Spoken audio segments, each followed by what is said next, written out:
So meron tayong gagawin dito mga katropa na NMAX version 2 at ang problema niya hindi umaandar. So yung problema daw ng motor ni boss mga katropa, nung umpisa namamatay-matay siya, kada 1 km siguro titirik yung motor, papaandarin niyo uli, almost 1 km uli natakbuhin, titirik uli, at ngayon hindi na talaga siya umaandar. Dahil nga sa hindi niya na mapaandar, nagdesisyon si boss na dalhin sa kasa yung kanyang motor, at nung diniagnose ng kasa yung kanyang motor, heto yung lumabas, CKP sensor. So pinabibili siya ng CKP sensor mga katropa, pero ang problema medyo may kamahalan yung CKP sensor. Kaya ang ginawa nila boss, kinuha muna yung motor sa kasa at dinala sa atin para mag second opinion kung yun ba talaga ang problema. Common na sakit na ito ng NMAX version 2, yung kanyang CKP sensor o yung tinatawag nating crank position sensor. Ngayon kapag na-diagnose ng kasa na ganun ang problema mo, pabibilihin ka nila ng CKP sensor. Yun nga lang, ang mabigat na problema rito, kapag CKP sensor ang problema ng motor mo, wala kang mabibiling CKP sensor lang. Bagkus, bibili ka ng buo kasama yung stator na nagkakahalaga ng 6,200 hanggang 6,800. Pero kung namamahalan ka tapos walang budget, meron din namang nabibiling replacement sa online tulad ng Shopee, ng Lazada, meron ka may bibiling 200, 300, 500. Ang problema nga lang sa mga ganyang pyesa, hindi siya advisable na pang long drive, madaling masira. Kung sakaling ganito yung problema ng motor mo o ng motor ng iyong customer, huwag kang mag-alala kasi hindi ka gagastos ng ganyang kalaki, basta gayahin mo lang yung ganitong klaseng pagtutroubleshoot.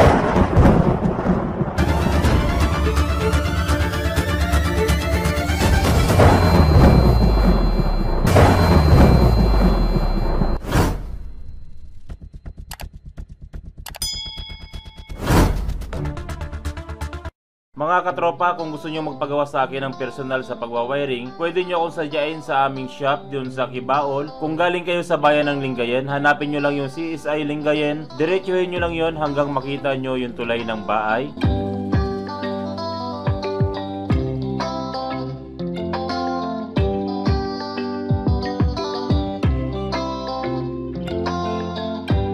Ito na yung tulay ng bahay, lagpasan nyo lang yung tulay na ito. Pagbaba ng tulay, kumaliwa kayo.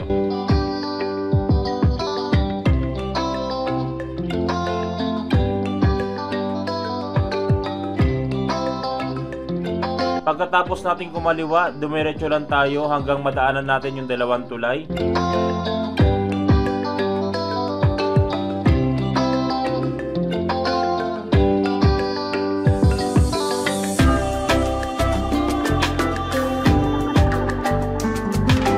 Pagkababa nyo sa tulay na ito, 50 meters, nasa bandang kanan kami.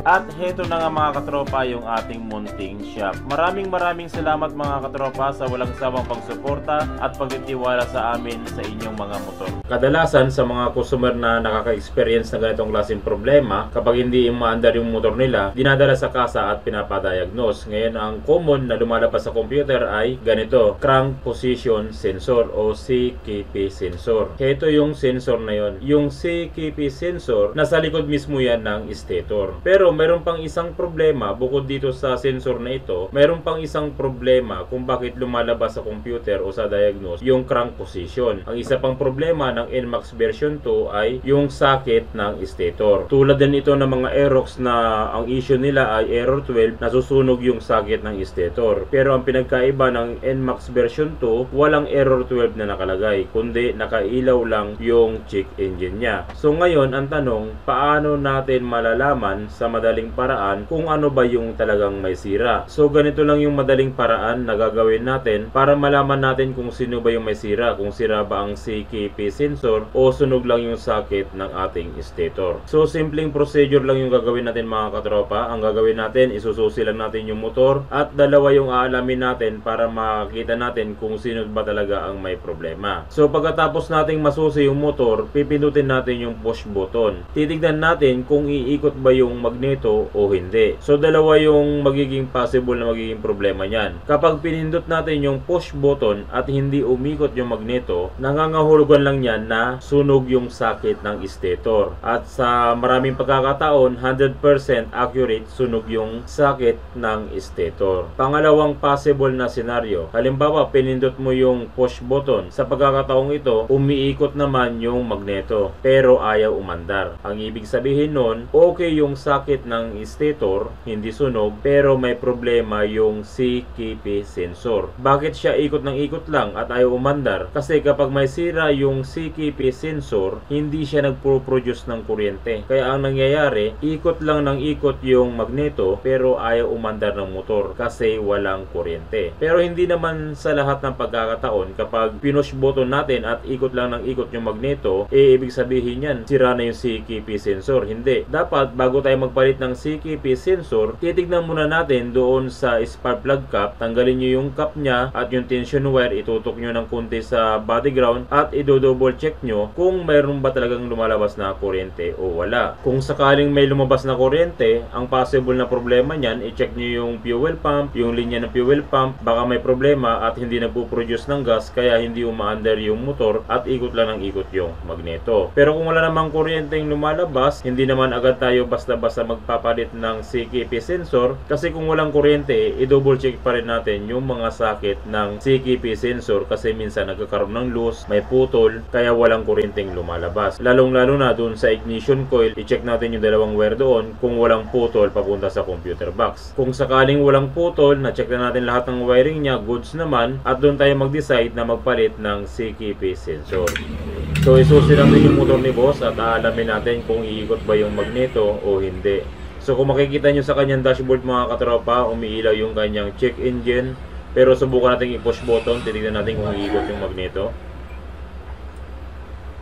So walang response mga katropa, hindi umiikot yung kanyang magneto kapag pinupush button natin. So alam nyo nang ibig sabihin yan. Kapag hindi umiikot yung magneto, ang ibig sabihin yan, mag-focus muna tayo sa sakit ng stator at wag muna nating pagbintangan ang CKP sensor. So pinupush button pa rin natin mga katropa, wala pa ring response yung ating magneto, ayaw pa rin umikot. So check natin yung sakit ng ating stator. Yung sakit ng stator andito banda sa side cover. Kung dito yung ating stator, tutuntunin natin yung wire niyan at dyan banda nakalagay yung ating sakit ng stator banda rito. Kaya aalisin natin yung footboard at aalisin din natin yung kaha dito sa bandang gilid. So yan na mga katropa, naalisin natin yung footboard tapos yung kaha sa gilid kasi dito natin makikita yung sakit ng ating stator. So dito sa bandang gilid ng ating motor mga katropa, hanapin nyo lamang yung sakit na ito, yung merong cover, at ito mismo yung sakit ng ating stator. Ang gagawin natin dito, aalisin natin yung cover niya para makita natin kung may sunog yung kanyang sakit.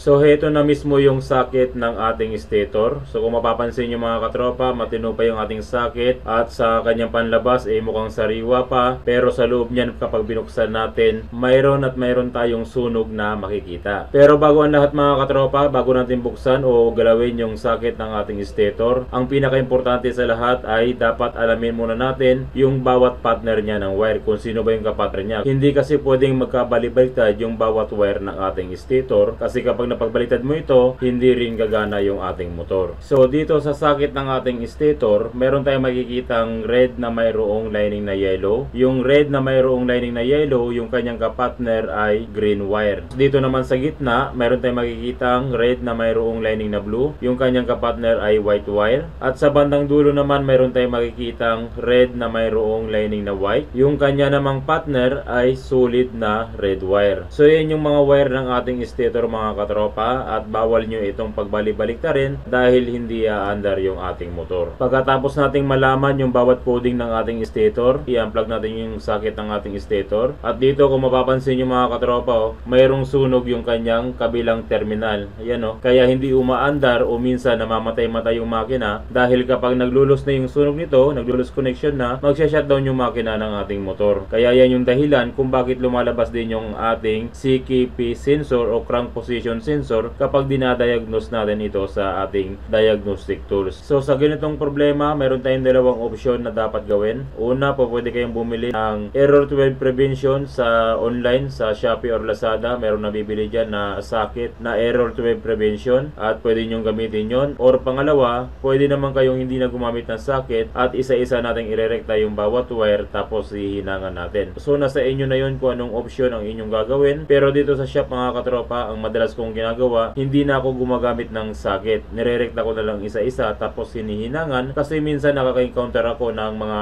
iba na gumagamit ng error 12 prevention na susunog pa rin. Kaya para sa akin, mas gusto ko yung rekta na para wala nang abala. Kahit ilong drive mo pa, hindi na masusunog yung ating wire. So ang gagawin natin dito mga katropa, isa-isa nating putulin yung bawat wire tapos irerekta na natin.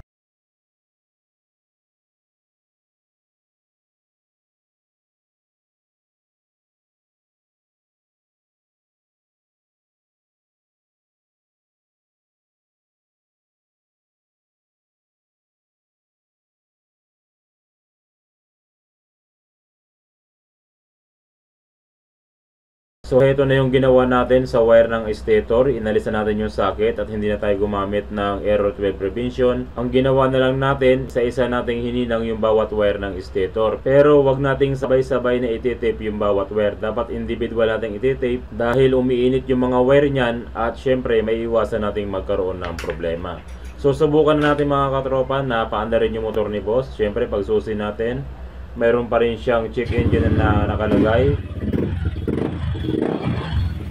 Yun o, one click mga katropa, di ba?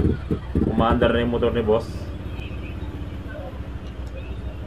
Tapos yung kanyang check engine mga katropa, mayroon pa rin. Pero pag umandar na yan na matagal, kusa na mawawala yan. Pero pag hindi pa rin nawala, pwede na naman natin burahin yung kanyang check engine. Meron naman tayong pampura niyan. Okay, so good na yung motor ni boss mga katropa. Umaandar na, hindi niya na kailangan gumastos ng CKP sensor o hindi niya na kailangan gumastos ng malaki para umandar yung motor. Tamang pagtutroubleshoot at tamang pagdadiagnose, napakasimpleng problema at napakasimpleng gawin lang. Maiiwasan mo pang gumastos ng malaki. So yun lang mga katropa, maraming salamat sa walang sawang pagsuporta sa ating channel. Sana tuwing nanonood kayo ng ating video, marami kayong natutunan, nagagamit nyo sa inyong panghanap buhay o sa inyong pagdi-DIY. Maraming salamat mga katropa. God bless at ingat palagi sa pagwawiring.